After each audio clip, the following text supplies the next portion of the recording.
So I've had a couple expectant moms contact me just for advice because they know I'm a birth mom. And a question that comes up a lot is, what's the hospital going to be like? After I have the baby, what's going to happen? And one thing that I try to pound into all of their heads is that you're going to feel pressure to involve the adoptive family a lot in the hospital. If that's what you want, go right ahead. But don't just let the pressure of them being new parents and you want them to have this experience to overtake what you want. They're going to have the rest of this child's life. For moments, for bonding opportunities, they have this child forever. You have, obviously, open adoption, they're still going to be in your life, but in reality, you will only be this child's legal mother for that short little time period.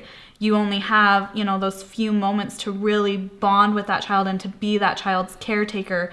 And so I tell every single mom, don't be scared of that. I know a lot of birth moms who are fearful of it because then they think, well, if I bond with that child, I won't be able to sign paperwork. And I say, you want to know what? I can guarantee you'll still be able to sign that paperwork because your love for the child will be even stronger, which just makes the decision that much easier. So take that time to bond with the child, change diapers, feed them, love them, do everything you want for them. If that means involving the adoptive family and having them there the entire time, that's great. If that means adoptive family needs to stay home until after you sign paperwork, that's great. But this is in your hands. The choices are up to you. It's all based on what's going to be best for you and your emotional state. Yeah, I had no idea what I wanted, and I knew that, his parents were so excited, and I was so excited for him to be with them. And I invited them. I was like, you want to come to the hospital? You want to come hang out? What do you want to do? And she's adopted 4 other children. So this is number 5. This is not her first rodeo. And she, I called her. I was like, you want to come up? And she's like, I will feed him every bottle for the rest of his life. I will change every outfit for the rest of his life. She's like, these minutes are your minutes. And I kind of was like, yep. In the hospital, I didn't sleep because I only had so many minutes with him. And those were the most amazing minutes because I'd been growing this person for 9 months. It was so great to see what he looked like and hear the little noises he made and see his little, chubby tummy. And so it was so great to have those minutes. And they came up and met him and, we all hung out and stuff, but I was really, really grateful that she said that because I never would have been like, I don't want you to come up. I never, ever would have said that. And I would have been fine if they did, but it was really, really amazing to just, get to know this little person. My mom still had a stillborn baby at 9 months. She never got to see him, nothing. And so she said it was really hard to grieve somebody she never met. And she kind of, talked to me about that. And I got to know what he smelled like so I could get over it.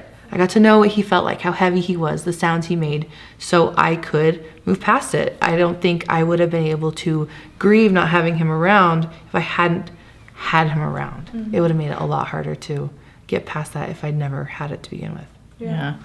I feel really lucky because when it came time for me to fill out the sheet of who gets to hold him first, who gets to feed him his bottle, all of those things, I was feeling like if I said I want to do this, I want to hold him, that was taking away from his parents, or that would maybe cause some sort of alarm for them, And so I had a very honest conversation with my son's mom about, her feelings. And she's like, this is your time.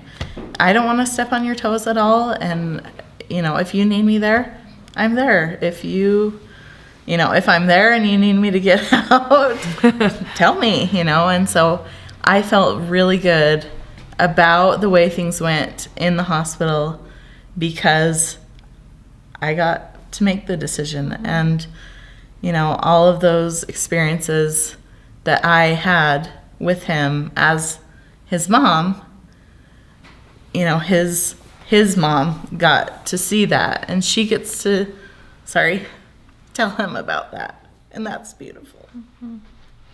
I placed for adoption in a time when some people would still suggest just, say a quick goodbye and send him to the nursery. You don't want to You don't want to bond with Don't him. want to drag it on. Right. And you know what? I've been sharing blood and food and oxygen with this human being for 9 months. He's flesh of my flesh and bone of my bone. We are bonded. Yeah. I am already in love. My heart is going to break. There's no avoiding it.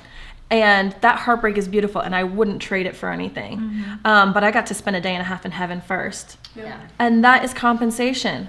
And I wouldn't have missed that for a world. If my heart is going to break, I might as well fall in love. I might as well have that heavenly experience. It really is better to have loved and lost than to have never loved at all. Yes. That day and a half taught me a lifetime worth.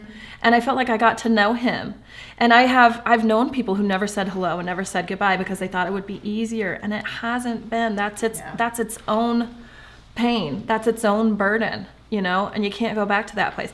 I have a different perspective, though, on having the adoptive couple involved, because in '96 this wasn't an option. And I would give anything to have his mom see him born, know his first moments, and for it to have been able to place him face to face. If I could change one thing, I would have put him in her arms, and so again, it's what I'm so grateful for the time I had. But I would have loved to have shared a little bit of it with them too. Yes. When I was in the hospital, there were 2 other moms there that were placing their babies. And the nurses, the nurses told me that I was the only one that was involved and that wanted to hold him. And I was just, I understand if that is what you feel is right, but oh man, I can't even imagine. I feel like your baby needs you to hold them. Yeah. They know your voice, you have to be part of that transition for them, They can't just be born and go to the nursery. That's not natural, It gave me so much respect for his mom. Keeping that child alive for 3 days was the most stressful experience of my life. I have 72 hours worth of experience, but it really taught me how selfless she was being. Right. The responsibility she was taking on. Number 5. Right. Even if it were number 1, the dedication that she has promised and demonstrated already, that 3 days did me in. Like, I just was like, wow, she is amazing. That she desperately wants this and gets it. It was just amazing to me. Well, here I am 17 years later and haven't been a mom since. In 36 years, I've been a mother for a day and a half, and I cherish it. I've never been so fulfilled and content in all my life. Wouldn't trade it for all the tears I've shed. Not for anything.